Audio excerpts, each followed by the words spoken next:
Aku selalu membayangkan hari pernikahanku akan dipenuhi dengan bunga-bunga indah, senyum lebar, dan tatapan penuh cinta dari pria yang akan menjadi suamiku. Namun, kenyataan jauh berbeda.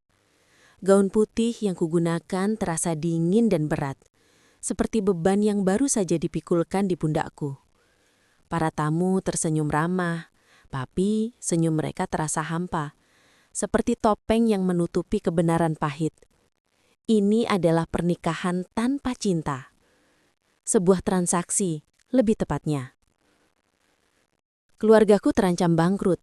Bisnis properti ayah hancur diterjang krisis ekonomi yang tak terduga.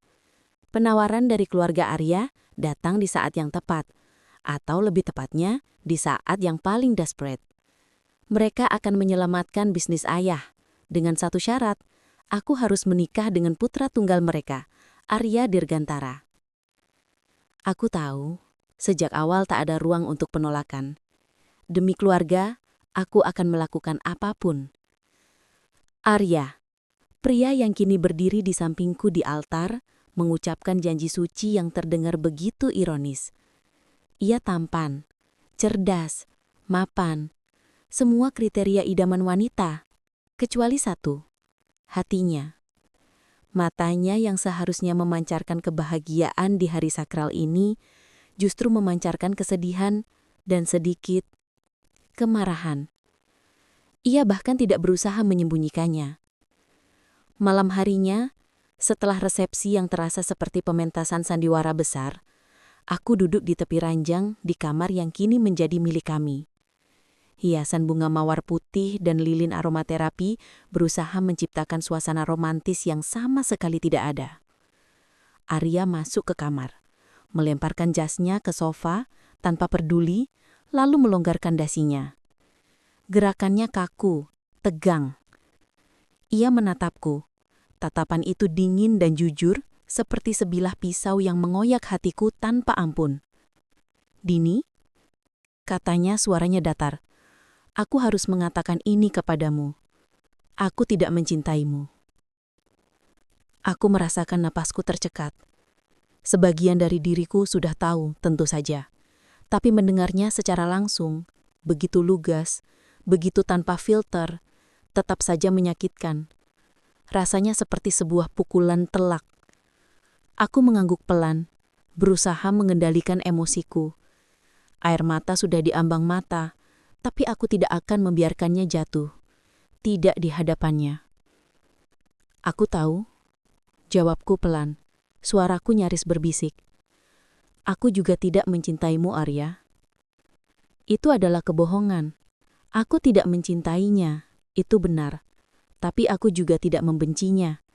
Aku hanya pasrah dan berharap, entah mengapa, bahwa suatu hari nanti, kebohongan itu akan menjadi kenyataan. Arya mengangguk. Sorot matanya sedikit melunak, seolah lega karena tidak ada perlawanan. "Aku mencintai wanita lain," lanjutnya. Lagi-lagi tanpa ragu. "Namanya Karina. Kami sudah bersama selama bertahun-tahun. Pernikahan ini hanya demi bisnis, demi keluargaku." Setiap kata yang keluar dari bibirnya adalah tusukan kecil. Karina. Nama itu terasa seperti duri. Dia tidak hanya tidak mencintaiku, tapi dia juga dengan terang-terangan mendeklarasikan cintanya pada wanita lain. Di malam pertama pernikahan kami. Aku hanya bisa menunduk, menggenggam erat ujung gaun pengantinku. Itu adalah kebohongan yang aku benarkan, tetapi yang aku harapkan bisa menjadi kenyataan. "Aku mengerti," kataku, berusaha menjaga suaraku agar tetap stabil. "Aku akan melakukan apa yang menjadi kewajibanku sebagai istrimu. Aku tidak akan mengganggu hubunganmu dengan Karina." Arya terdiam sejenak, mungkin terkejut dengan ketenangan palsuku. "Terima kasih," katanya akhirnya, suaranya sedikit lebih lembut dari sebelumnya, tetapi tetap dingin. "Kita akan hidup terpisah di rumah ini. Aku akan menghormatimu sebagai istri di hadapan orang lain. Tapi di balik itu, kita hanya dua orang asing yang terikat perjanjian." Ia berbalik, berjalan menuju pintu kamar. "Aku akan tidur di kamar tamu," katanya sebelum menghilang di balik pintu yang tertutup. Aku ditinggalkan sendirian di kamar pengantin yang ironis ini.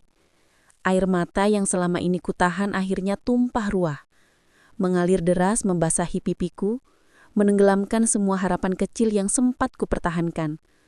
Pernikahan ini adalah awal dari sebuah babak baru yang penuh kehampaan.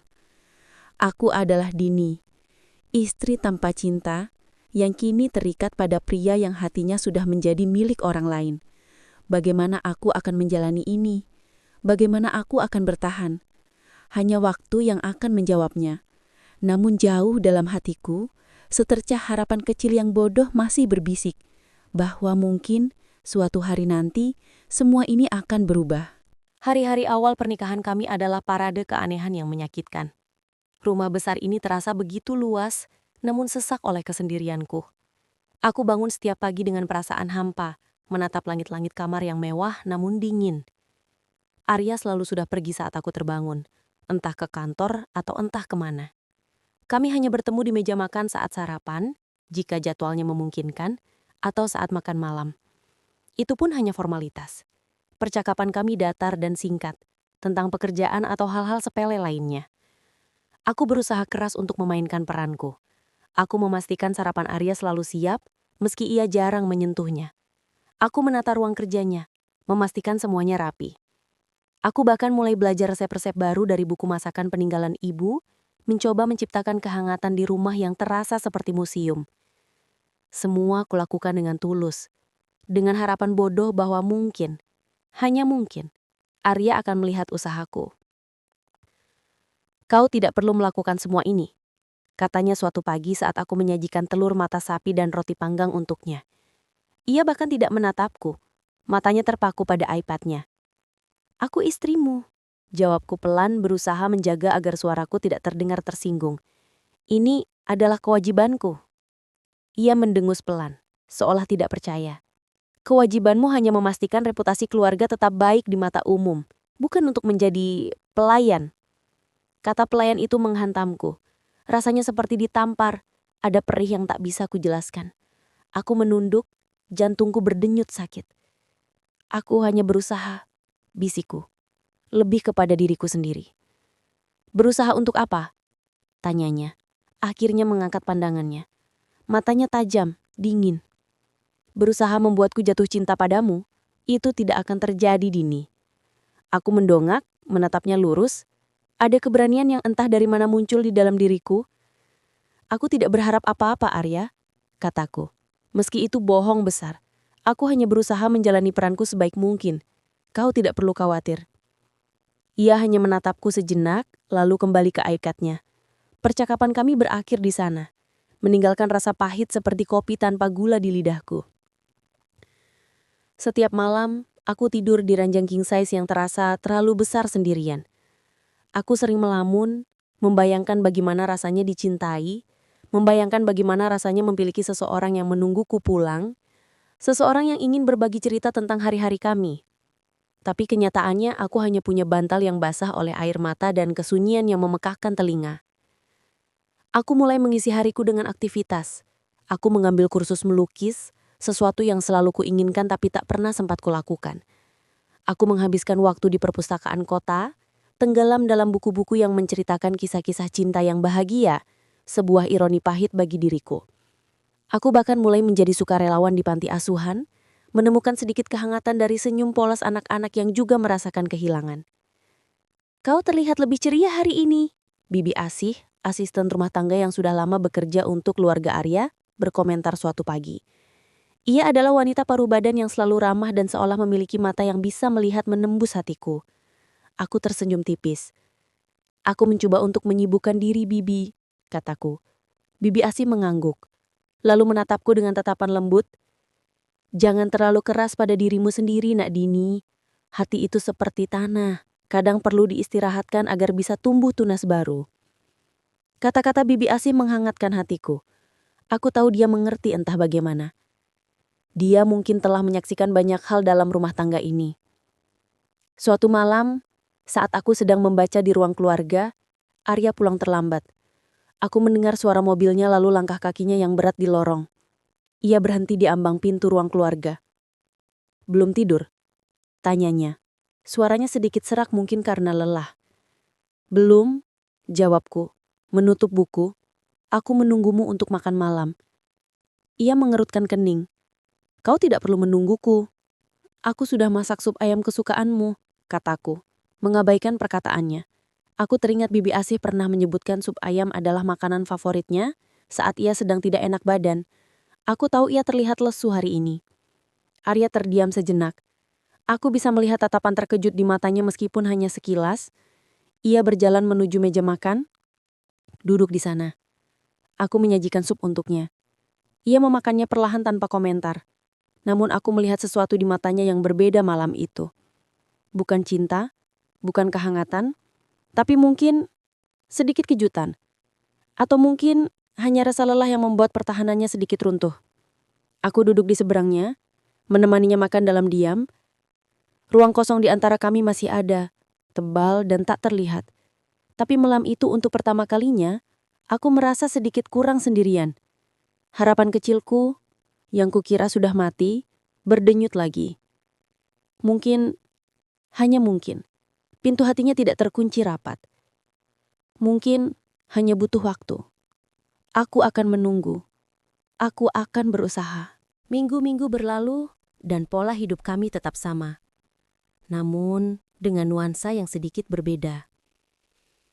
Arya tidak lagi menolak makanan yang kusiapkan, meskipun ia masih jarang memulai percakapan. Terkadang, saat aku menyiapkan kopi paginya, aku akan melihatnya melirik ke arahku. Bukan tatapan dingin atau marah, lebih seperti observasi. Aku mencoba menganggap itu sebagai sebuah kemajuan, sekecil apapun. Aku terus berusaha. Aku mencari tahu hal-hal kecil yang ia sukai. Jenis musik yang ia dengarkan saat bekerja, merek teh favoritnya, atau bahkan bagaimana ia suka kopinya disajikan. Aku mempelajari kebiasaan-kebiasaan kecilnya, mencoba menjadi istri yang baik dalam arti sesungguhnya, bukan hanya di atas kertas. Aku berharap setiap tindakan kecil ini bisa membangun jembatan di antara kami. Sedikit demi sedikit mengikis dinding yang Arya bangun di sekeliling hatinya. Suatu sore, aku sedang merangkai bunga di vas ruang tamu saat Arya pulang. Ia tampak lelah, dasinya sudah dilonggarkan. Ia berhenti sejenak, menatap rangkaian bunga lili putih dan mawar merah muda yang baru selesai kutata. Cantik, katanya. Suaranya pelan, nyaris seperti gumaman. Aku terkejut. Itu adalah pujian pertama yang keluar dari bibirnya kepadaku. Aku merasakan semburat merah muda di pipiku. Terima kasih, kataku, berusaha menyembunyikan senyumanku. Ia hanya mengangguk, lalu berjalan menuju ruang kerjanya. Tapi kata cantik itu bergaung di benakku sepanjang malam. Itu adalah embun sejuk di padang gersang hatiku. Sedikit saja, namun cukup untuk menyiram harapan agar tetap tumbuh. Namun, bayangan Karina tak pernah benar-benar pergi. Sesekali, aku melihat Arya berbicara di telepon dengan nada suara yang lebih lembut, lebih hangat, lebih intim dari yang pernah ia gunakan padaku. Atau aku akan menemukan jejak-jejak keberadaan Karina secara tidak sengaja. Seperti bunga layu di vas yang ia bawa pulang, atau tiket bioskop ganda yang sudah kedaluarsa di saku jasnya. Setiap kali itu terjadi, harapan kecilku akan menciut, dan rasa sakit itu kembali menghantam. Aku mencoba untuk tidak memikirkannya. Aku berusaha fokus pada kewajibanku, pada kelas melukisku, pada anak-anak di panti asuhan. Aku mencoba meyakinkan diriku bahwa aku tidak akan jatuh cinta pada Arya, karena itu hanya akan membuatku lebih terluka. Tapi hati adalah makhluk yang keras kepala. Suatu hari, Bibi Lena menelponku. Suaranya terdengar cemas. Dini, bagaimana kabarmu, Nak? Apa suamimu baik-baik saja? Aku baik-baik saja, Bibi, kataku, berusaha terdengar ceria. Arya juga baik. Syukurlah, katanya. Ada kelegaan dalam suaranya. Ayahmu juga sudah mulai bangkit lagi, berkat bantuan keluarga Arya. Aku tahu, itulah harga yang harus kubayar. Pernikahan ini telah menyelamatkan keluargaku, dan aku harus terus mengingatkan diriku akan hal itu setiap kali rasa sakit itu datang. Beberapa waktu kemudian, ada acara makan malam penting yang diselenggarakan oleh salah satu kolega Arya. Aku harus menemaninya. Arya, untuk pertama kalinya, memintaku untuk memilihkan gaun. Pilih saja yang menurutmu bagus.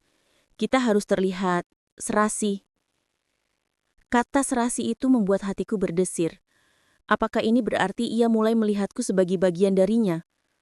Aku memilih gaun malam berwarna biru tua yang elegan, dengan potongan sederhana namun berkelas. Saat aku keluar dari kamar mengenakan gaun itu, Arya sedang menungguku di ruang tamu. Ia menoleh dan untuk pertama kalinya, matanya melebar sedikit. Ada kilatan yang tak bisa kuartikan. Kau terlihat cantik, Dini. Kali ini, pujian itu terasa lebih tulus, lebih dalam. Jantungku berdebar kencang. Aku merasakan pipiku memanas. Aku tersenyum. Senyuman tulus keluar dari bibirku. Di acara itu, Arya bersikap sempurna. Ia memegang pinggangku saat memperkenalkan aku kepada kolega-koleganya, tersenyum ramah, dan bahkan sesekali melemparkan pandangan ke arahku. Aku memerankan peranku dengan baik, tertawa pada luconannya, mendengarkan obrolan bisnisnya dengan penuh perhatian. Kami terlihat seperti pasangan yang bahagia, serasi, dan saling mencintai. Malam itu, saat kami kembali ke rumah, ada keheningan yang berbeda di mobil. Bukan keheningan yang kaku seperti biasanya, tapi keheningan yang nyaman. Saat ia memarkir mobil, Arya menoleh kepadaku. "Terima kasih, Dini," katanya. Suaranya lembut. "Kau sangat membantuku malam ini." "Sama-sama," jawabku. Jantungku masih berdebar. Aku ingin meraih tangannya, ingin bertanya, apakah ada sedikit saja perasaan yang tumbuh di hatinya untukku. Tapi aku menahannya. Aku takut menghancurkan momen yang langka ini. Aku tahu ini mungkin hanya formalitas. Aku tahu ini mungkin hanya perannya sebagai seorang suami yang baik di depan umum. Tapi untuk malam itu, aku membiarkan diriku berharap. Aku membiarkan diriku percaya bahwa mungkin jembatan kecil itu mulai terbentuk. Bahwa dinding itu sedikit demi sedikit mulai runtuh. Aku ingin terus mencoba, terus berjuang. Berharap suatu hari nanti Arya akan melihatku tidak sebagai kewajiban, tapi sebagai seorang wanita yang layak dicintai. Setelah malam makan malam itu, ada perubahan halus dalam dinamika kami. Arya tidak lagi sepenuhnya mengacukanku. Sesekali, ia akan bertanya tentang hariku, atau tentang kelas melukisku. Ia bahkan pernah menanyakan bagaimana anak-anak di panti asuhan, menunjukkan bahwa ia memperhatikan detail kecil yang kuceritakan. Perubahan ini seperti tetesan air yang menembus batuan karang, lambat namun pasti. Aku mulai merasa sedikit lebih nyaman di hadapannya. Tidak lagi terlalu gugup, tidak lagi selalu merasa harus menjaga jarak. Kami bahkan sesekali bisa bertukar tawa ringan, meskipun itu jarang terjadi. Momen-momen itu, sekilas, terasa seperti sepasang suami istri yang sesungguhnya. Dan setiap kali itu terjadi, hatiku yang tadinya kaku dan terluka, terasa sedikit melunak. Suatu akhir pekan, aku sedang sibuk di dapur, mencoba resep kue baru. Aroma vanila dan mentega memenuhi udara. Tiba-tiba, Arya muncul di ambang pintu dapur. Ia mengenakan kaos oblong dan celana pendek. Penampilan kasual yang jarang kulihat. "Apa yang sedang kau lakukan?" tanyanya. Suaranya lebih lembut dari biasanya. "Membuat kue," jawabku sedikit terkejut dengan kehadirannya. "Mau coba?" Ia mengangguk, lalu berjalan mendekat. Ia mengambil sepotong kue yang baru saja keluar dari oven. "Enak," katanya setelah menggigitnya. Ada senyum kecil di bibirnya. Senyum yang begitu tulus yang jarang sekali kulihat. Aku merasakan jantungku berdesir. Itu bukan senyum formalitas yang biasa ia tunjukkan di depan umum, melainkan senyum santai dan jujur. Kami berdiri di dapur, menikmati kue dan keheningan yang nyaman. Untuk pertama kalinya, aku merasa kami benar-benar berbagi sesuatu, meskipun hanya sepotong kue. Kau terlihat lebih bahagia sekarang, kata Arya, memecah keheningan. Matanya menatapku lurus. Aku tersenyum tipis. Aku mencoba. Baguslah, gumamnya. Aku minta maaf jika sebelumnya aku membuatmu tidak nyaman. Permintaan maaf. Kata itu membuatku terdiam. Arya meminta maaf. Ini adalah hal yang tidak pernah kuduga akan kudengar dari bibirnya. Dinding es yang ia bangun di antara kami seolah retak, memperlihatkan sedikit kehangatan di baliknya. Aku menatapnya, mencari ketulusan di matanya. Ada. Sedikit canggung, sedikit ragu, tapi ada. Tidak apa-apa, Arya, kataku. Aku mengerti situasinya. Ia mengangguk pelan.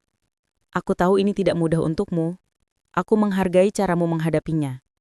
Malam itu setelah ia kembali ke kamar tamunya, aku kembali memikirkan semua perkataannya. Permintaan maafnya, pujiannya, dan cara ia menatapku. Mungkinkah ia mulai melihatku lebih dari sekedar kewajiban? Harapan yang selama ini kutahan, kini terasa seperti bibit yang baru saja disiram, siap untuk tumbuh. Namun di tengah semua perubahan kecil itu, ada satu insiden yang kembali mengusikku. Suatu sore, saat aku sedang membersihkan ruang kerjanya, aku menemukan sebuah bingkai foto tersembunyi di dalam laci mejanya. Itu adalah foto Arya dan seorang wanita. Wanita itu, Karina. Mereka tersenyum bahagia, berpegangan tangan di sebuah taman bunga yang indah. Tatapan Arya pada Karina di foto itu begitu penuh cinta, begitu lembut. Tatapan yang belum pernah ia berikan padaku. Jantungku terasa diremas. Rasa sakit itu kembali datang, lebih kuat dari sebelumnya. Semua kemajuan kecil, semua harapan yang baru saja tumbuh, seolah langsung layu. Aku merasa bodoh, naif, karena sudah membiarkan diriku berharap. Aku hanyalah pengganti, sebuah alat untuk menyelamatkan bisnis keluarganya. Posisi Karina di hatinya tidak tergantikan. Aku meletakkan foto itu kembali ke dalam laci, berusaha sekuat tenaga agar air mataku tidak jatuh. Tapi hatiku hancur berkeping-keping. Aku merasa marah pada diriku sendiri karena membiarkan harapan itu tumbuh. Dan marah pada Arya karena telah memberiku harapan palsu. Malam itu, aku bersikap dingin padanya. Aku memasang kembali dinding es di sekeliling hatiku. Arya menyadarinya. Ada apa, Dini? Tanyanya saat kami makan malam. Nada suaranya sedikit khawatir. Tidak ada apa-apa? Jawabku datar, menghindari tatapannya. Ia menatapku lama, seolah mencoba membaca pikiranku. Aku bisa merasakan tatapannya, tapi aku memilih untuk tidak membalas. Aku tidak ingin ia melihat betapa rapuhnya aku saat itu. Aku tidak ingin ia melihat betapa aku terluka. Setelah makan malam, aku langsung masuk ke kamar. Aku tidak tahu apakah ia menyusulku atau tidak. Aku hanya tahu aku membutuhkan kesendirianku. Aku berbaring di ranjang, air mata mengalir deras. Betapa bodohnya aku. Betapa lemahnya aku. Aku telah berjanji pada diriku sendiri untuk tidak jatuh cinta padanya. Namun entah bagaimana, aku telah melanggar janji itu. Aku mulai peduli padanya. Dan kini, hati kecilku harus membayar harganya. Aku harus berhenti. Aku harus berhenti berharap. Aku harus melindungi diriku sendiri. Tetapi bagaimana aku bisa melakukannya ketika hatiku sudah terlanjur memilih untuk membuka diri? Setelah insiden foto Karina, aku memutuskan untuk menarik diri lagi. Aku menjaga jarak dari Arya, tidak lagi menawarkan bantuan kecil, tidak lagi berusaha menciptakan suasana hangat. Aku kembali membangun dinding di sekeliling hatiku, kali ini lebih tebal dan lebih tinggi. Aku tidak ingin terluka lagi. Arya menyadari perubahanku. Ia mulai sering menatapku dengan tatapan bingung, kadang sedikit kecewa. Ia mencoba berbicara padaku beberapa kali, menanyakan apakah aku baik-baik saja, atau apakah ada sesuatu yang menggangguku. Aku baik-baik saja, jawabku selalu, dengan suara datar dan mata yang berusaha tidak bertemu tatapannya. Kau tidak terlihat baik-baik saja, Dini, katanya suatu pagi, saat aku sedang menyiapkan sarapan. Ia berdiri di belakangku, suaranya terdengar lembut, tapi ada nada ketegasan di dalamnya. Kau tiba-tiba berubah. Apa yang terjadi? Aku mematikan kompor, lalu berbalik menghadapnya. Aku memaksakan senyum tipis. Tidak ada yang terjadi, Arya. Mungkin aku hanya lelah. Lelah karena apa? Tanyanya. Matanya menatapku lekat. Atau lelah karena apa yang aku lakukan padamu? Aku merasakan jantungku berdegup kencang. Apakah ia tahu? Apakah ia menyadari tentang foto itu? Aku menggelengkan kepala. Tidak ada hubungannya denganmu, kataku meski itu adalah kebohongan besar. Ia mendesah pelan. Aku tahu aku bukan suami yang baik, Dini. Aku tahu pernikahan ini dimulai dengan cara yang salah. Tapi aku berusaha. Aku ingin kita bisa berteman, setidaknya. Kata teman itu terasa seperti cambuk. Aku tidak ingin menjadi temannya. Aku ingin menjadi istrinya, istri yang dicintai. Tapi bagaimana mungkin jika hatinya sudah penuh? Aku menghargai usahamu, Arya. Kataku berusaha agar suaraku tetap stabil. Aku juga berusaha, tapi mungkin kita memang ditakdirkan untuk tidak lebih dari ini. Ia terdiam lama, menatapku dengan ekspresi yang sulit kuartikan. Ada kesedihan, kekecewaan, dan mungkin sedikit kebingungan. Lalu ia berbalik dan pergi, meninggalkan sarapannya yang bahkan belum tersentuh. Melihatnya pergi dengan ekspresi seperti itu, hatiku sebenarnya merasa sakit. Aku telah menyakitinya. Tapi inilah caraku melindungi diri. Aku tidak bisa lagi membiarkan diriku jatuh terlalu dalam. Beberapa hari kemudian, saat aku sedang melukis di studio kecilku di rumah, Arya datang. Ia berdiri di ambang pintu mengamatiku dalam diam. Aku sedang melukis pemandangan danau, dengan warna-warna kelabu yang mencerminkan suasana hatiku. Itu bagus, katanya akhirnya. Tapi, mengapa warnanya begitu suram? Aku meletakkan kuasku. Kadang, itulah yang kurasakan, jawabku jujur. Ia berjalan mendekat, berdiri di sampingku, menatap kanvas. Apa yang membuatmu merasa suram? Tanyanya, suaranya kini terdengar begitu lembut, begitu dekat. Aku menoleh padanya dan tatapanku bertemu dengan matanya. Ada kehangatan di sana, perhatian yang tulus, bukan lagi tatapan dingin yang dulu ia berikan. Hatiku bergetar. Apakah ini sungguh-sungguh? Atau hanya ilusi lagi? Banyak hal, bisikku. Kehilangan, harapan, kebingungan. Arya mengulurkan tangannya, ragu-ragu, lalu menyentuh lenganku. Sentuhannya ringan, namun membakar kulitku. Aku tidak ingin kau merasa seperti itu. Aku ingin kau bahagia, Dini. Aku menatap tangannya di lenganku, lalu kembali menatap matanya. Ada kehangatan di sana, perhatian yang tulus, bukan lagi tatapan dingin yang dulu ia berikan. Hatiku bergetar. Apakah ini sungguh-sungguh? Atau hanya ilusi lagi? Banyak hal, bisikku. Kehilangan, harapan, kebingungan. Arya mengulurkan tangannya, ragu-ragu, lalu menyentuh lenganku. Sentuhannya ringan, namun membakar kulitku. Aku tidak ingin kau merasa seperti itu. Aku ingin kau bahagia, Dini. Aku menatap tangannya di lenganku, lalu kembali menatap matanya. "Agu hamba masini." Aku menatap tangannya di lenganku, lalu kembali menatap matanya. Bagaimana aku bisa bahagia, Arya, jika hatiku terus-menerus bertanya apakah aku cukup? Apakah aku bisa membuatmu melupakan seseorang yang begitu kau cintai? Kata-kata itu keluar begitu saja tanpa bisa kutahan. Aku langsung menyesalinya. Rahasia hatiku telah terbongkar. Wajah Arya berubah. Ada keterjukutan, lalu pengertian yang mendalam. Ia menarik tangannya dari lenganku. Kau tahu tentang Karina?" Tanyanya suaranya rendah. Aku mengangguk. Air mata mulai mengenang di mataku. "Aku menemukan fotonya di laci mejamu." Ia menghela nafas panjang, lalu mengusap wajahnya dengan kedua tangannya. Ia tampak lelah, frustrasi. "Dengar, Dini," katanya. "Aku tidak bermaksud menyakitimu.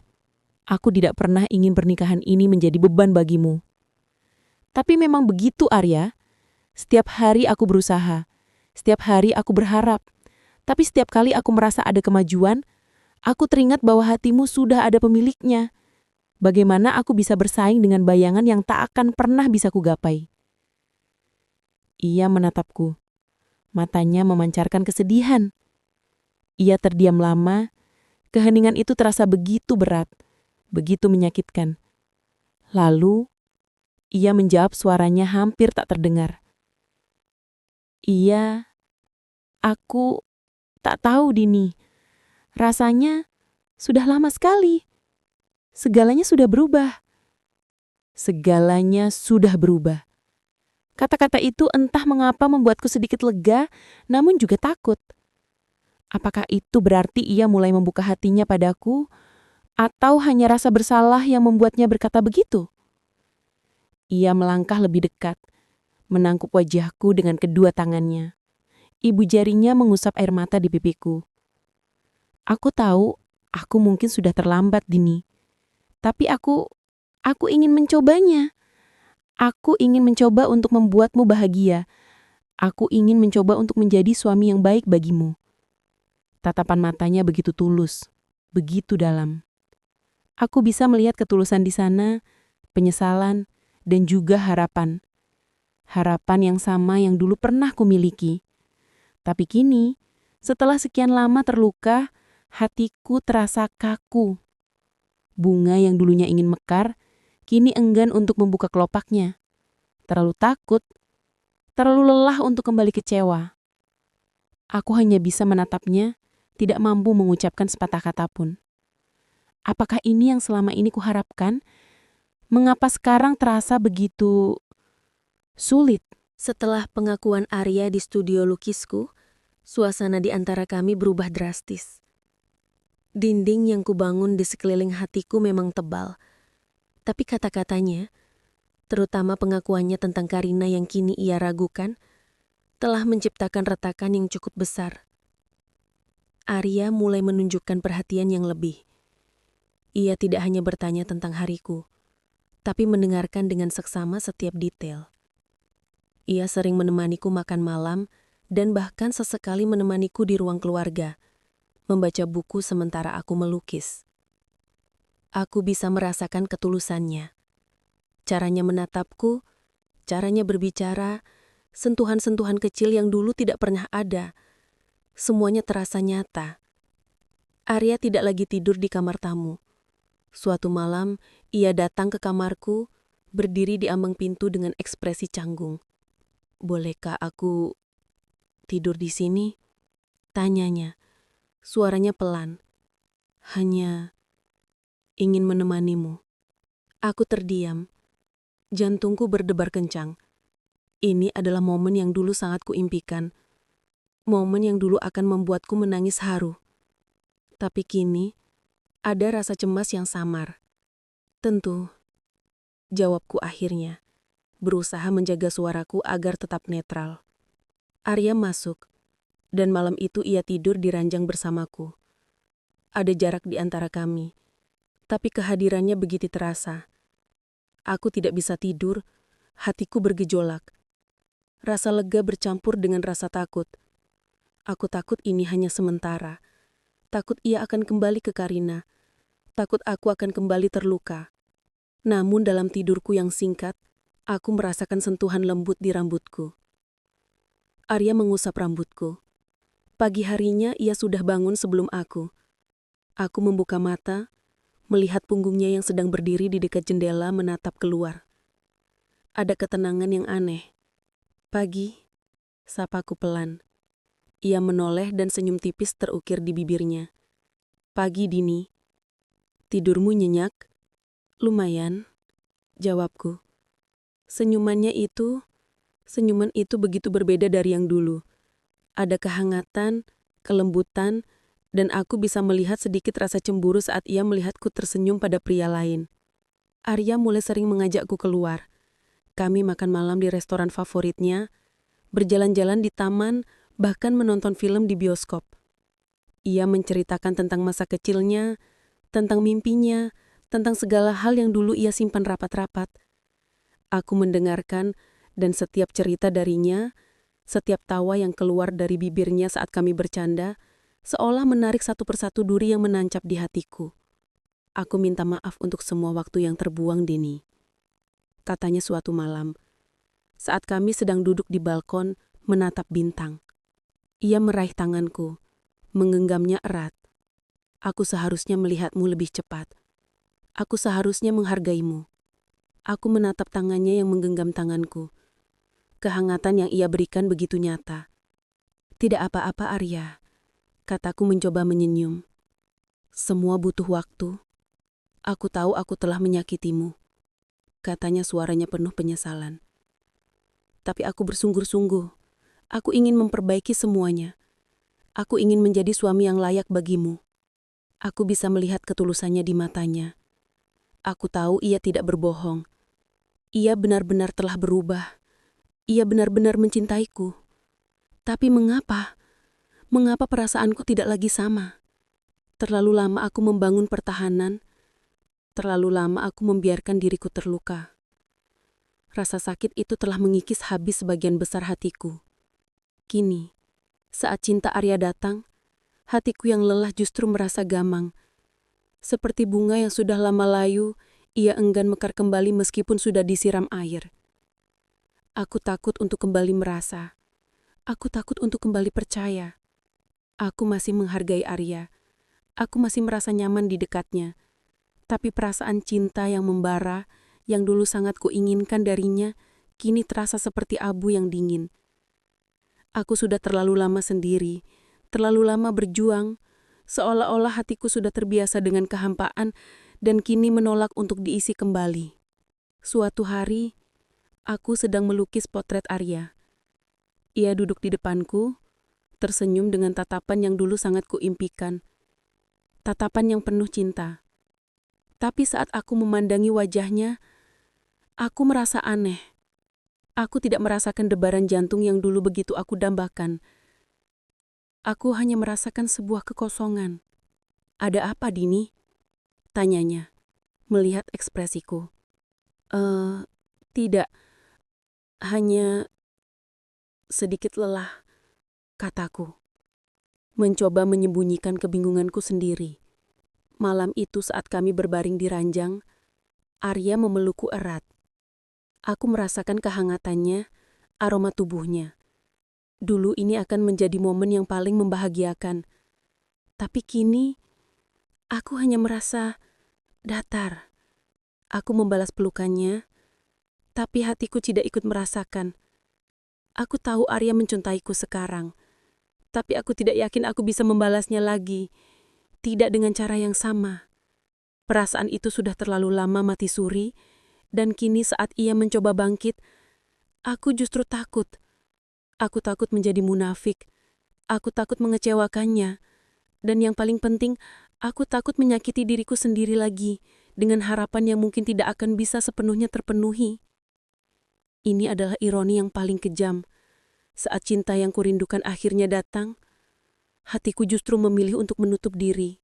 Perasaan datar itu terus menghantuiku. Arya semakin menunjukkan cintanya. Setiap hari, ia mengirimiku bunga ke studio melukisku, menuliskan catatan kecil di samping bantal di pagi hari, atau bahkan sengaja pulang lebih awal hanya untuk menghabiskan waktu bersamaku. Ia berusaha keras, sangat keras, untuk menebus semua waktu yang hilang, semua rasa sakit yang pernah ia sebabkan. Melihat semua usahanya, aku merasa bersalah. Aku tahu ia tulus. Aku tahu ia telah berubah. Tapi hatiku tetap seperti batu. Aku berusaha keras untuk membalas perasaannya. Aku mencoba memaksakan senyuman, membalas sentuhannya dengan sentuhan, mencoba mencari kembali percikan cinta yang dulu sempat muncul. Namun, semua terasa hampa. "Kau melamun lagi?" tanya Arya suatu sore saat kami sedang duduk di taman belakang. Ia menyentuh tanganku. Aku tersentak dari lamunanku. Tidak, jawabku, berusaha tersenyum. Hanya menikmati suasana." Ia menatapku lekat. "Dini, apa ada yang salah? Kau terlihat jauh." Aku menunduk, tidak sanggup menatap matanya yang kini penuh perhatian dan kekhawatiran. Tidak ada apa-apa, Arya. Aku hanya banyak pikiran."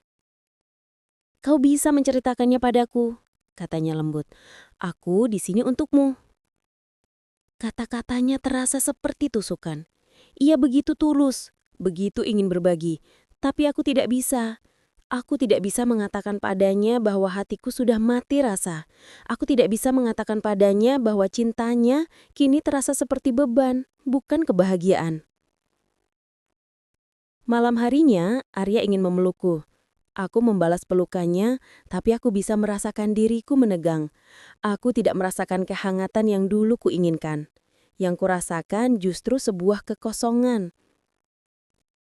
"Dini," bisiknya di telingaku, "aku mencintaimu." Dulu, kata-kata itu akan membuatku terbang. Kini, kata-kata itu hanya mengendap di udara, tidak menyentuh hatiku sama sekali. Aku hanya bisa mengangguk, tidak mampu membalas. Ketidakmampuanku membalas perasaannya mulai menjadi beban yang berat. Aku merasa seperti penipu. Aku tahu ia pantas mendapatkan seseorang yang bisa mencintainya sepenuh hati, sama seperti ia mencintaiku. Tapi aku tidak bisa. Aku mulai menghabiskan lebih banyak waktu di luar rumah. Di studio melukisku, aku bisa mengekspresikan perasaanku yang terpendam melalui warna-warna gelap. Di panti asuhan, aku menemukan kebahagiaan dari senyum anak-anak yang polos, kebahagiaan yang tidak bisa kudapatkan dari Arya. Aku mencoba mengisi kekosongan itu, mencoba mencari arti hidupku di luar dirinya. "Kau terlihat kurus, Nak Dini," komentar Bibi Asis suatu hari, menatapku dengan cemas. "Apa kau tidak bahagia?" Aku tersenyum pahit. "Aku baik-baik saja, Bibi." "Hati tidak bisa berbohong, Nak," katanya menyentuh pipiku. "Aku melihat kesedihan di matamu. Tuan Arya sekarang sangat mencintaimu. Apa yang terjadi?" Aku terdiam. Bibi Asih melihatnya. Ia melihat ketidakbahagiaan yang berusaha kusembunyikan. Suatu sore, Arya pulang dengan membawa buket bunga mawar merah yang sangat besar. Ia memberikannya kepadaku dengan senyum lebar. "Untukmu," katanya. "Aku ingin merayakan hari jadi kita yang ke-8 bulan." Aku lupa, aku benar-benar lupa. Aku mengambil bunga itu, tersenyum paksa. "Terima kasih, Arya," kataku. Ia menatapku, senyumnya sedikit memudar. "Kau tidak suka?" "Tidak, aku suka," kataku cepat, berusaha meyakinkannya. "Hanya aku lupa." Wajah Arya menunjukkan kekecewaan yang jelas. "Aku mengerti," katanya pelan. "Aku sudah membuatmu terlalu lama menunggu ya?" Aku tidak tahu harus menjawab apa. Aku ingin berkata tidak, tapi itu akan menjadi kebohongan. Aku ingin berkata iya, tapi itu akan menyakitinya. Aku hanya bisa menunduk, merasa sangat bersalah. Malam harinya, Arya tidak tidur di kamarku. Ia kembali ke kamar tamu. Aku tahu aku telah menyakitinya. Aku tahu aku telah menghancurkan harapannya. Tapi aku tidak bisa berbohong pada diriku sendiri dan aku tidak bisa terus membohonginya. Aku berbaring sendirian di ranjang, menatap langit-langit. Air mata yang sudah lama tidak menetes, kini kembali membasahi pantal. Tapi kali ini, air mata itu bukan karena kesedihan akan tidak adanya cinta Arya, melainkan karena kesedihan akan ketidakmampuanku untuk membalas cintanya. Aku telah menjadi seperti Arya di awal pernikahan kami, memberikan tubuh tapi tidak hati. Dan itu terasa jauh lebih menyakitkan, karena aku tahu betapa sakitnya rasanya. Aku tahu aku tidak bisa terus seperti ini. Aku tidak bisa terus membiarkan Arya berharap pada sesuatu yang tidak bisa kuberikan. Aku harus mengambil keputusan. Demi Arya, demi diriku sendiri, demi harga diri yang sempat hilang, dan kini harus kuambil kembali. Malam itu, setelah Arya kembali ke kamar tamu, aku tidak bisa tidur. Rasa bersalah dan kesedihan membanjiri diriku. Aku terus memikirkan wajah kecewa Arya, sorot matanya yang terluka. Ia mencintaiku. Aku tahu itu. Dan aku tidak bisa membalasnya. Ini adalah siksaan bukan hanya untukku, tapi juga untuknya. Aku menyadari, aku tidak bisa terus membiarkan situasi ini berlarut-larut. Pernikahan ini yang dulu kuanggap sebagai penyelamat, kini terasa seperti penjara. Penjara bagi hatiku yang telah kehilangan kemampuannya untuk mencintai. Dan penjara bagi Arya yang pantas mendapatkan cinta yang tulus dan utuh. Aku harus membebaskan kami berdua. Keesokan paginya, aku bangun lebih awal, aku membereskan barang-barang pribadiku, sebagian saja yang penting. Lukisan-lukisanku, buku-buku favoritku, dan beberapa barang kenangan dari masa kecil. Aku melakukannya dalam diam, dengan hati yang berat namun mantap. Aku tahu apa yang harus kulakukan. Saat Arya turun untuk sarapan, aku sudah menunggunya di meja makan. Tidak ada sarapan yang kusiapkan. Hanya ada aku, duduk tegar, dengan sebuah amplop di tangan. Wajah Arya terlihat lelah. Ia tidak menatapku. Ia hanya menarik kursi dan duduk. Arya, panggilku. Suaraku sedikit bergetar. Namun aku memaksakan diriku untuk tetap kuat. Ia mendongak, matanya bertemu dengan mataku. Ada kerutan di dahinya seolah ia sudah bisa menebak apa yang akan terjadi. Aku ingin bicara denganmu, kataku, lalu meletakkan amplop itu di meja, mendorongnya sedikit ke arahnya. Arya menatap amplop itu, lalu menatapku lagi. Apa ini? Tanyanya suaranya rendah. Surat, kataku, napasku tercekat. Surat permohonan cerai. Wajah Arya langsung memucat. Matanya melebar menunjukkan keterjukitan dan rasa sakit yang mendalam. Ia meraih amplop itu tapi tidak membukanya. Tangannya bergetar. Dini, bisiknya, suaranya serak. Apa yang kau katakan? Aku tidak bisa terus seperti ini, Arya. Aku tahu kau mencintaiku sekarang. Aku tahu kau berusaha. Tapi aku tidak bisa membalasnya. Ia menggelengkan kepala seolah tidak percaya. Tidak, kau salah. Kita bisa memperbaikinya. Aku akan lebih berusaha. Aku akan melakukan apapun. Sudah terlambat, Arya, kataku. Air mata akhirnya mengalir. Hatiku sudah terlalu lama terluka. Aku sudah terlalu lama berjuang.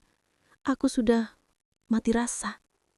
Tidak, katanya bangkit dari kursinya, berjalan mendekatiku. Ia mencoba meraih tanganku, tapi aku menariknya. Jangan seperti ini, Dini. Aku mencintaimu. Aku sungguh-sungguh. Aku tahu, kataku, suaraku pecah. Dan itu menyakitiku. Menyakitiku karena aku tidak bisa merasakan hal yang sama. Aku tidak bisa membohongimu lagi. Aku tidak bisa membohongi diriku sendiri. Arya menatapku, matanya berkaca-kaca. Ada keputusasaan di sana. Apakah ini karena Karina? Apakah karena aku dulu? Aku menggelengkan kepala. Bukan. Ini tentang aku, Arya. Tentang hatiku yang sudah terlalu lelah. Tentang harga diriku yang ingin kuambil kembali. Harga diri? Tanyanya suaranya kini sedikit menuntut. Apakah kau tidak menghargaiku yang sekarang? Aku sangat menghargaimu, Arya. Justru karena itu, aku tidak bisa terus membuatmu menunggu cinta yang tidak bisa kuberikan. Kau pantas mendapatkan seseorang yang bisa mencintaimu seutuhnya tanpa ada bayangan masa lalu yang menghantuinya.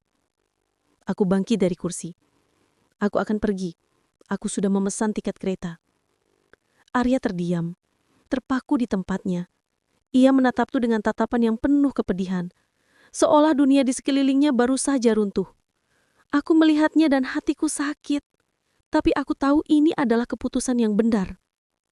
Aku berjalan menuju pintu, mengambil tasku yang sudah kusiapkan di dekat pintu masuk. Langkahku berat, tapi setiap langkah membawaku menuju kebebasan. Dini, kumohon. Suara Arya tercekat. Jangan pergi. Aku berhenti di ambang pintu, tidak menoleh ke belakang. Aku menarik napas dalam-dalam, berusaha menahan tangisku. Selamat tinggal, Arya, bisiku, lalu melangkah keluar dari rumah itu, dari pernikahan tanpa cinta yang kini berubah menjadi cinta yang tidak bisa kubalas. Matahari pagi menyambutku, hangat, tapi hatiku terasa dingin. Aku tidak tahu apa yang akan terjadi selanjutnya, kemana aku akan pergi, atau bagaimana aku akan hidup. Tapi aku tahu satu hal, aku telah memilih diriku sendiri. Aku telah memilih untuk mengambil kembali harga diriku. Dan itu, untuk saat ini, sudah cukup. Perjalanan keretaku terasa sunyi, sepi seperti hatiku. Setiap desing roda di atas rel seolah mengiringi lagu pilu perpisahan. Aku menatap keluar jendela, pemandangan pedesaan yang hijau melesat begitu saja. Rasanya seperti melepaskan diriku dari sebuah lukisan yang sudah lama tergantung. Dan kini, aku melihat dunia dengan warna yang berbeda. Aku tidak tahu kemana tujuanku sebenarnya, hanya tahu aku harus pergi dari sana. Aku memutuskan untuk kembali ke kota kelahiranku, tempat Bibi Lena tinggal. Aku tahu ia akan terkejut, bahkan mungkin marah. Tapi ia adalah satu-satunya keluargaku yang tersisa, selain ayah yang mungkin akan kecewa berat padaku. Aku butuh tempat berteduh, tempat untuk menyembuhkan luka-luka yang menganga. Luka yang bukan hanya disebabkan oleh Arya, tapi juga oleh diriku sendiri. Saat aku tiba di rumah Bibi Lena, ia menyambutku dengan tatapan campur aduk antara keterkejutan dan kekhawatiran. "Dini, apa yang terjadi?" tanyanya, memelukku erat. "Mengapa kau kembali sendirian?" Air mataku tumpah ruah di bahunya. Aku menceritakan semuanya, dari awal pernikahan tanpa cinta, perjuanganku, hingga perubahan hati Arya dan keputusanku untuk pergi. Bibi Lena mendengarkan dengan sabar, sesekali mengusap punggungku. "Nak," katanya lembut, setelah aku selesai bicara. "Kau sudah melalui banyak hal. Bibi tahu kau kuat, tapi jangan terlalu keras pada dirimu sendiri. Terkadang, pergi adalah pilihan terbaik demi dirimu sendiri." Kata-kata Bibi Lena memberiku kekuatan. Aku merasa sedikit lega. Beban di dadaku sedikit terangkat. Setidaknya ada satu orang yang mengerti. Minggu-minggu pertama adalah masa yang sulit. Aku sering melamun, teringat wajah Arya yang terluka saat aku pergi. Rasa bersalah itu terus menghantuiku.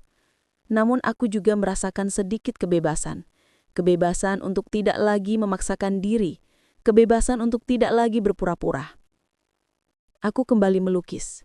Kali ini, warna-warna yang kupilih tidak lagi suram. Aku melukis pemandangan indah, senja yang memerah, bunga-bunga yang mekar. Setiap sapuan kuas adalah terapi bagiku, cara untuk menyalurkan emosi yang tak terucapkan. Aku juga kembali menjadi sukarelawan di panti asuhan. Senyum polos anak-anak, pelukan hangat mereka memberiku kekuatan. Aku merasakan kebahagiaan sejati saat aku melihat mereka tertawa, saat aku bisa membuat perbedaan kecil dalam hidup mereka. "Kau terlihat lebih tenang sekarang, Nak Dini," kata salah satu pengasuh di panti asuhan suatu hari. "Ada cahaya di matamu yang dulu tidak ada." Aku tersenyum. Ya, aku mulai merasakan cahayanya. Cahaya yang batang dari penerimaan diri, dari kedamaian yang kutemukan dalam kesendirian. Hubunganku dengan ayah juga sempat tegang. Ia kecewa berat, merasa aku telah menghancurkan semua usahanya. Namun setelah beberapa kali percakapan yang sulit, ia akhirnya memahami. Ayah melihat betapa aku menderita, dan ia tahu bahwa kebahagiaanku jauh lebih penting daripada bisnis yang bisa dibangun kembali. Ayah hanya ingin kau bahagia, nak, katanya suatu hari, memelukku. Maafkan ayah yang dulu terlalu memaksakan kehendak. Pelukan ayah terasa hangat, seperti obat bagi luka lamaku. Kini, aku telah mendapatkan kembali dukungan dari keluargaku. Arya, aku tidak tahu apa kabarnya. Sesekali aku mendengar kabar darinya dari Bibi Lena, yang masih berkomunikasi dengan keluarga Arya. Arya masih menjabat sebagai CEO, dan bisnis keluarga mereka berjalan baik. Bibi Lena tidak menceritakan banyak hal tentang kehidupan pribadinya, dan aku tidak berani bertanya. Aku tahu, mungkin ia juga sedang berjuang dengan caranya sendiri. Suatu hari aku menerima sebuah kiriman. Sebuah paket berisi buku-buku baru dan sebuah kartu kecil. Di dalamnya tertulis, "Untukmu," dari seseorang yang selalu menghargai ketulusanmu. Tidak ada nama, tapi aku tahu itu dari Arya. Hatiku terasa hangat. Itu bukan cinta yang kumau, tapi itu adalah bentuk penghargaan yang tulus. Aku tidak lagi merasa menyesal dengan keputusanku. Aku tahu aku telah melakukan yang terbaik. Aku telah memberikan semua yang kumiliki, hingga tak ada lagi yang tersisa untuk diberikan. Dan kini, aku berhak untuk memulai kembali, untuk mencari jejak-jejak baru dalam hidupku, tanpa harus memaksakan diri pada cinta yang tidak bisa kurasakan. Aku masih belum sepenuhnya sembuh. Ada bekas luka yang mungkin akan selalu ada. Tapi aku tidak lagi merasa kosong. Aku merasa utuh dengan caraku sendiri. Aku adalah Dini, seorang wanita yang pernah pasrah, berharap, terluka, dan akhirnya memilih pergi demi harga diri. Dan aku siap untuk babak baru dalam hidupku. 2 tahun telah berlalu sejak hari aku meninggalkan rumah Arya. 2 tahun yang penuh dengan introspeksi, penyembuhan, dan penemuan diri. Aku kini tinggal di sebuah rumah kecil yang nyaman, tidak jauh dari rumah Bibi Lena. Studio melukisku kini menjadi tempat favoritku. Dinding-dindingnya dipenuhi dengan kanvas-kanvas yang menceritakan perjalananku. Aku tidak lagi melukis dengan warna-warna suram, melainkan dengan palet cerah yang menggambarkan semangat baru dalam diriku. Pameran lukisan pertamaku sukses. Banyak yang tertarik dengan gaya melukisku yang ekspresif dan penuh makna. Aku menemukan passionku, jalanku sendiri. Anak-anak di panti asuhan masih sering menemaniku, dan kini aku juga mengajar kelas melukis gratis untuk mereka. Memberi ternyata adalah salah satu cara terbaik untuk menerima kedamaian. Aku tidak lagi mencari cinta romantis. Fokusku adalah pada diriku sendiri, pada kebahagiaanku, dan pada orang-orang yang kusayangi. Aku telah belajar bahwa cinta tidak harus selalu datang dari pasangan, tetapi bisa ditemukan dalam berbagai bentuk, persahabatan, keluarga, atau bahkan dalam karya seni. Suatu sore, aku sedang duduk di taman belakang rumahku, menghirup aroma bunga Kamboja yang semerbak. Bunga Kamboja yang dulu mengingatkanku pada kesedihan, kini terasa begitu indah, begitu kuat, seolah melambangkan ketahananku sendiri. Aku tersenyum, merasakan angin lembut membelai wajahku. Tiba-tiba, Bibi Lena datang menghampiriku, membawa secangkir teh hangat. "Ada yang ingin menemuimu, Nak," katanya dengan senyum penuh arti. Jantungku berdebar. Aku punya firasat. Aku berjalan menuju ruang tamu, dan di sana berdiri seorang pria, Arya. Ia terlihat sedikit berbeda. Rambutnya sedikit lebih panjang, dan ada beberapa garis kelelahan di sudut matanya. Namun tatapannya masih sama, penuh kehangatan yang dulu ia berikan padaku di masa-masa terakhir kami. "Dini," sapanya, suaranya pelan. "Arya," balasku, sedikit terkejut. Namun hatiku tidak lagi berdebar cemas, hanya ada ketenangan. Kami duduk dan ada keheningan yang canggung di antara kami. Ini adalah pertama kalinya kami bertemu tatap setelah perpisahan kami. Aku mendengar tentang pameran lukisanmu," katanya, mencoba memecah keheningan. "Selamat, aku bangga padamu." "Terima kasih, Arya. Kau terlihat bahagia ya," lanjutnya, matanya menatapku lekat. Aku senang melihatnya. "Aku memang bahagia, Arya. Aku menemukan diriku sendiri." Ia mengangguk lalu menunduk. Aku datang untuk meminta maaf lagi, katanya suaranya lirih. Maaf karena dulu aku sangat bodoh. Maaf karena aku terlambat menyadari betapa berharganya dirimu. Tidak perlu minta maaf, Arya, kataku lembut. Semua itu bagian dari perjalanan. Kita berdua belajar banyak. Ia mendongak, matanya berkaca-kaca. Aku masih mencintaimu, Dini, katanya jujur. Aku tidak pernah berhenti. Mendengar pengakuannya, hatiku tidak lagi terasa sakit atau hampa. Ada rasa haru, bahkan sedikit rasa sayang. Tapi bukan lagi cinta romantis yang mendominasi. Aku tahu, Arya, dan aku menghargainya. Aku sangat menghargai semua usahamu. Kau adalah pria yang baik. Tapi kau tidak bisa merasakannya lagi, kan? Tanyanya, ada kesedihan di suaranya. Aku menghela nafas panjang. Hatiku sudah berubah, Arya. Bekas lukanya terlalu dalam. Aku belajar untuk hidup tanpa mengharapkan cinta semacam itu, dan aku menemukan kedamaian di sana. Ia menatapku lama, mencoba memahami. Aku bisa melihat perjuangan batinnya. Akhirnya ia mengangguk pelan. Aku mengerti. Aku menghormati keputusanmu. Aku harap kau juga menemukan kebahagiaanmu, Arya. Kau pantas mendapatkannya. Ia tersenyum tipis, senyum yang pahit namun penuh pengertian. Aku akan berusaha. Aku juga belajar banyak. Belajar menghargai apa yang ada sebelum semuanya terlambat. Percakapan kami berakhir di sana. Tidak ada lagi drama, tidak ada lagi air mata, tidak ada lagi harapan yang menggantung. Hanya ada penerimaan dan kedewasaan. Arya bangkit dan aku mengantarnya ke pintu. Aku akan selalu menyimpan kenangan tentangmu, Dini, katanya sebelum melangkah pergi. Aku juga, Arya. Aku melihat punggungnya menjauh, menghilang di balik gerbang. Hatiku terasa lapang. Tidak ada penyesalan, hanya ada rasa lega dan kedamaian. Aku kembali ke taman, duduk di bawah pohon kamboja. Aku memejamkan mata merasakan hembusan angin yang membawa aroma bunga. Aku adalah Dini, seorang wanita yang pernah melewati badai, terluka parah, namun akhirnya menemukan kedamaian dalam dirinya sendiri. Aku telah memilih harga diriku, dan dalam pilihan itu, aku menemukan kebahagiaan yang sejati. Aku tahu, hidup akan terus membawa kejutan-kejutan baru. Tapi aku siap menghadapinya dengan hati yang utuh dan jiwa yang bebas. Kisah cintaku mungkin berakhir, tetapi kisah hidupku baru saja mulai, dengan halaman-halaman yang kini penuh warna dan harapan.